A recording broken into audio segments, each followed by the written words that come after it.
प्रधानमंत्री किसान सम्मान निधि योजना से रिलेटेड एक बड़ी जानकारी आपके साथ मैं शेयर करने वाला हूं। अगर आपने हाल फिलहाल में इस योजना में अप्लाई किया है और अभी तक आपको आपका रजिस्ट्रेशन नंबर प्राप्त नहीं हो पाया है, तो आज की इस वीडियो में हम जानेंगे कि कितनी आसानी से आप घर बैठे अपने मोबाइल फोन या सिस्टम के थ्रू कैसे आप क्विकली 2 मिनट के अंदर अपने रजिस्ट्रेशन नंबर को प्राप्त कर पाएंगे। यहां पर मैं रजिस्ट्रेशन नंबर के प्राप्त करने के नॉर्मल तरीके के बारे में बात नहीं कर रहा हूं कि आप पीएम किसान सम्मान निधि की वेबसाइट पर जाएंगे, वहां पर आपको नो योर स्टेटस का ऑप्शन मिलता है। उसके बाद आप नो योर रजिस्ट्रेशन वाले ऑप्शन पर क्लिक करेंगे और आपके रजिस्टर्ड मोबाइल नंबर या आधार कार्ड के नंबर को एंटर करके आपको इजीली मिल जाता है।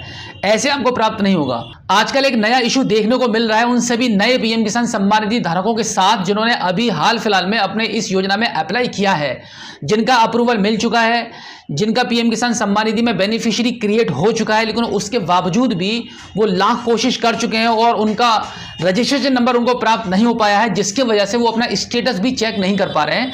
तो आज मैं आपको बताने वाला हूं कि अगर आपको इस ऑप्शन के माध्यम से, यानी कि यहां पर आप नो योर रजिस्ट्रेशन नंबर आप देख रहे हैं, यहां पर अपना मोबाइल नंबर या आधार नंबर के माध्यम से आपको आपका रजिस्ट्रेशन नंबर प्राप्त नहीं हो पा रहा है, तो अब आगे आपको मैं बताऊंगा कि आपको कैसे मिलेगा ये नंबर। चलिए एक बार सिस्टम पर लेकर चलता हूं और आप देखेंगे।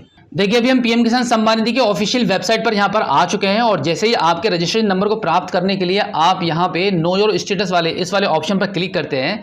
यहाँ पर क्लिक करने के बाद अब आपको यहाँ पे आगे लॉगिन करने के लिए आपके रजिस्ट्रेशन नंबर की जरूरत पड़ती है, बट आपके पास रजिस्ट्रेशन नंबर आपको नहीं मिल पाया है, तो यहाँ पे आप क्लिक करते हैं नो योर रजिस्ट्रेशन वाले नंबर पर। तो यहाँ पर आपको 2 ऑप्शन मिलते हैं, पहला रहेगा आपका मोबाइल नंबर के माध्यम से और दूसरा आधार नंबर के माध्यम से। तो सबसे पहले हम मोबाइल नंबर के माध्यम से निकालने की कोशिश करके दिखाते हैं आपको। अब इस पर क्लिक करने के बाद आप देख सकते हैं यहाँ पर आपको एक मैसेज मिल चुका है, you have not completed e KYC, please complete the e KYC process. यानी कि आपका ई केवाईसी नहीं हुआ है, तो सबसे पहले आप ई केवाईसी कीजिए, तब आपको रजिस्ट्रेशन नंबर मिलेगा। ये यहाँ पे आपको ये मैसेज मिल रहा है, बट ऐसा नहीं है। यहाँ पे पीएम किसान सम्मान निधि का इस नंबर पर और इस पर्टिकुलर आधार कार्ड पर इसका अकाउंट ऑलरेडी बन चुका है। एक बार अगर मैं यहाँ पे वेबसाइट पर वापस आने के बाद यहाँ पर हम नीचे की साइड में इस साइट को स्क्रॉल करते हैं। अब यहाँ पर हम अपने स्टेटस को एक बार देख लेते हैं, जैसे कि status of self registered farmers लिखा हुआ है, इस पर हम क्लिक करेंगे। यहाँ पे आधार नंबर एंटर करके कैप्चा कोड फिल करके सर्च कर देते हैं। अब यहाँ पर आप देखेंगे आपको ये नीचे दिखाई दे रहा है, आपको स्टेटस में गवर्नमेंट की तरफ से ये मैसेज मिल रहा है कि the farmer has already been registered on PM Kisan portal, please check your status from farmer corner under beneficiary status. यानी कि यहाँ पे ये क्लियर मैसेज दे दिया गया है कि भाई आपने जो आधार का नंबर एंटर किया है उसके अकॉर्डिंग पीएम किसान सम्मान निधि योजना में इनका रजिस्ट्रेशन हो चुका है। अब आप बेनिफिशियरी स्टेटस को चेक कर लीजिए। तो हम यहाँ से बैक चले जाते हैं। बैक आने के बाद नो योर स्टेटस वाले ऑप्शन पर क्लिक करेंगे। अब यहाँ पर हम अपना रजिस्ट्रेशन नंबर पता कर रहे थे। अब देखिए यहाँ पे सबसे पहले हमने अपने मोबाइल नंबर के माध्यम से आपको पता करके दिखाया था, जो कि नहीं मिला। अब यहाँ पे हम आधार नंबर को चूज कर लेते हैं। अब यहाँ पे आधार नंबर एंटर करके इस कैप्चा कोड को फिल करेंगे और गेट मोबाइल ओटीपी वाले ऑप्शन पर हम क्लिक कर देंगे। अब इस पर क्लिक करने के बाद आप देखेंगे यहाँ पे प्रोसेस हो चुका है। अब यहाँ देखेंगे तो यहाँ पे ये प्रोसेस हो रहा है, बट ये प्रोसेस ऐसा ही होता रहेगा।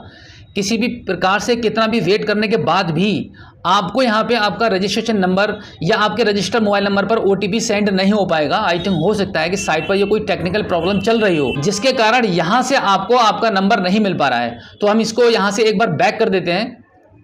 बैक करने के बाद हम नीचे की साइड में आएंगे। यहाँ पे आप देखेंगे कुछ ऑप्शंस आपको मिल रहे हैं फार्मर्स कॉर्नर में। अब यहाँ पे आपको एक ऑप्शन मिलेगा मोबाइल नंबर अपडेट, इस पर आप क्लिक करेंगे। इस पर क्लिक करने के बाद अब यहाँ पे देखिए रजिस्ट्रेशन नंबर और आधार नंबर 2 ऑप्शन आ रहे हैं। अब यहाँ पे आपके पास रजिस्ट्रेशन नंबर नहीं है, तो आप यहाँ पे आधार नंबर को चूज करेंगे। खास तौर से मैं आपको बता दूं कि ये जो ऑप्शन है वो अपडेट मोबाइल नंबर वाला है। कि अगर आपके पीएम किसान सम्मान निधि में कोई दूसरा नंबर अपडेट करना है, या नंबर आपका पुराना वाला खो चुका है या आपके पास नहीं है, तो यहाँ से इस ऑप्शन के माध्यम से आप अपना एक नया नंबर ऐड कर सकते हैं। तो इसके लिए आप क्या करेंगे, आधार नंबर वाले ऑप्शन को चूज करके यहाँ पे आधार कार्ड का नंबर एंटर करेंगे, यहाँ पे कैप्चा कोड फिल करेंगे और सर्च कर देंगे। सर्च करने के बाद आप देखेंगे गेट आधार ओटीपी वाला ऑप्शन यहाँ पे आ जाएगा। अब इस पर आप क्लिक कर दीजिए। क्लिक करने के बाद यहाँ पे थोड़ा सा प्रोसेस होगा और आपके आधार कार्ड में जो मोबाइल नंबर लिंक है उस पर यहाँ पे एक ओटीपी सेंड कर दिया गया है। अब इसको ओके कर दीजिए। ओके करने के बाद अब यहाँ पर आपको आपका ओटीपी एंटर करना पड़ेगा। उसके बाद यहाँ पे वेरीफाई ओटीपी वाले ऑप्शन पर आप क्लिक करेंगे। वेरीफाई ओटीपी पर क्लिक करने के बाद आधार ओटीपी वेरीफाइड का ऑप्शन आ जाएगा। अब इसको ओके कर दीजिए। ओके करने के बाद आप देखेंगे आपकी जो डिटेल्स है पीएम किसान सम्मान निधि की वेबसाइट पर वो आपको यहाँ पे दिख जाएगी। जैसे कि आप देख पा रहे हैं फॉर्मर डिटेल्स में सबसे पहले ही आपको दिख जाता है आपका रजिस्ट्रेशन नंबर, उसके बाद आपका नाम, आपका मोबाइल नंबर, आपके आधार कार्ड के लास्ट के 4 अंक, आपका डीओबी, जेंडर अब यहाँ पर आपको ऑप्शन मिल जाता है आपके मोबाइल नंबर को चेंज करने का। बाई चांस अगर आप इस प्रोसेस के थ्रू अपने नंबर को चेंज करेंगे तो यहाँ पे आपका नया नंबर डालकर गेट ओटीपी पर क्लिक करेंगे, आपके नए नंबर पर ओटीपी आएगा, आगे ओटीपी डाल के प्रोसीड कर देंगे। तो इस प्रकार से आपका पीएम किसान सम्मान निधि में नया नंबर रजिस्टर हो जाएगा। तो यहाँ पर हमारा ये रजिस्ट्रेशन नंबर प्राप्त हो चुका है। अब इस नंबर को आप यहाँ से नोट कर लीजिए। अब इसके बाद वापस पीएम किसान सम्मान निधि की वेबसाइट पर हम आ जाएंगे। अब यहाँ पर आने के बाद नो योर स्टेटस वाले ऑप्शन पर आप क्लिक करेंगे। अब यहाँ पर आपका रजिस्ट्रेशन नंबर एंटर करके इस कैप्चा कोड को यहाँ पे फिल करके गेट ओटीपी वाले ऑप्शन पर आप क्लिक करेंगे। अब एक बार फिर से आपके पीएम किसान सम्मान निधि के रजिस्टर्ड मोबाइल नंबर पर एक ओटीपी चला जाएगा 4 अंकों का। उस ओटीपी को यहाँ पे एंटर करके गेट डेटा वाले ऑप्शन पर आप क्लिक करेंगे। अब आप देखेंगे पीएम किसान सम्मान निधि का यहाँ पे अकाउंट ओपन हो चुका है। सबसे पहले आप देखेंगे पर्सनल इन्फॉर्मेशन आपको यहाँ पे शो हो रही है, आपका रजिस्ट्रेशन नंबर, आपका date of registration. Date of registration को आप यहाँ पे एक बार क्लियरली देख सकते हैं, 28/8/2024 में इनका रजिस्ट्रेशन हुआ था।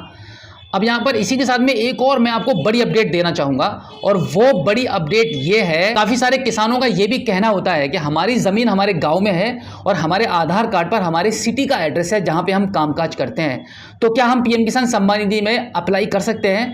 तो यहाँ पर मैंने ये एग्जाम्पल क्रिएट करके आपको दिखा दिया है, क्योंकि इन पीएम किसान सम्मान निधि की जो ज़मीन है वो गाँव में है और इनका जो एड्रेस है वो दिल्ली का है। आप देख सकते हैं यहाँ पे, यानी कि दिल्ली का एड्रेस है और यूपी में ज़मीन है। तो दोनों अलग अलग स्टेट हैं, लेकिन उसके बावजूद भी यहाँ पे पीएम किसान सम्मान निधि में इनका एप्लीकेशन अप्रूव हो गया है। तो आपके पास भी कोई ऐसा केस है कि आपको ये डाउट हो रहा है कि भाई हम अप्लाई करें या ना करें, तो आप बेझिझक कर सकते हैं, अप्लाई आपका हो जाएगा, अप्रूवल आपको मिल जाएगा।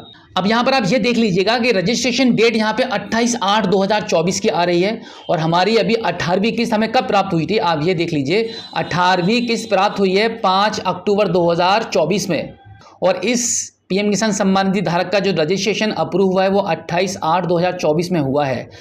तो बहुत ही कम समय के अंदर इस पीएम किसान सम्मान निधि धारक को ये अप्रूवल मिल चुका था, इनका रजिस्ट्रेशन कंप्लीट हो गया था। और उसके बाद हम देखेंगे 18वीं किस्त में इनका यहाँ पे एफटीए प्रोसीड यस आ रहा है। और यहाँ पर डेट आप देख लीजिएगा, डेट यूटीआर नंबर यहाँ पे शो कर रहा है और डेट भी 5 अक्टूबर 2024 यहाँ पे शो हो रही है। यानी कि आप देख सकते हैं कि सरकार ने इस बार कितनी जल्दी काम किया है। अब यहाँ पर आप देखेंगे कौन सी बैंक में इनका पैसा आया है, कैनरा बैंक में ये पैसा आया हुआ है। अब यहाँ पर एक और मैं आपको अपडेट दे दूँ कि ये जो कैनरा बैंक आप देख रहे हैं, इनका हमने एनपीसीआई के वेबसाइट के माध्यम से कैनरा बैंक में आधार लिंक कर दिया था, जबकि इनका किसी और बैंक में था। तो ये भी प्रूव हो चुका है कि भाई एनपीसीआई की वेबसाइट पर अगर आप अपने आधार कार्ड को लिंक करते हैं तो वो प्रोसेस वर्क एक्चुअली कर रहा है, क्योंकि यहाँ से आप ये देख सकते हैं कि कैनरा बैंक के अकाउंट में ये पैसा पहुंचा है, वहां पे एनपीसीआई के माध्यम से आधार इनका लिंक हो चुका है और 5 अक्टूबर 2024 में ही पैसा इनको मिला है। अब अगर आप एलिजिबिलिटी स्टेटस को आप चेक करेंगे तो आप देखेंगे यहाँ पे इनका लैंड सीडिंग, ई-केवाईसी स्टेटस और बैंक आधार सीडिंग स्टेटस भी यहाँ पे यस में आ रहा है। तो ओवरऑल आपको ये पूरा प्रोसेस समझा दिया गया है कि कैसे आप एक नए पीएम किसान सम्मान निधि के रजिस्ट्रेशन नंबर को प्राप्त कर सकते हैं और कैसे आप यहाँ पे स्टेटस को चेक करेंगे। और अगर आपको एनपीसीआई की वेबसाइट पर अपने आधार को लिंक करना है तो वो भी कर सकते हैं। इसकी वीडियोस हमारे चैनल पर अवेलेबल है कि आप एनपीसीआई की वेबसाइट पर कैसे अपने आधार को लिंक करेंगे, जिससे कि आपका रुका हुआ जितना भी पैसा है वो सारा का सारा आपको प्राप्त हो जाए।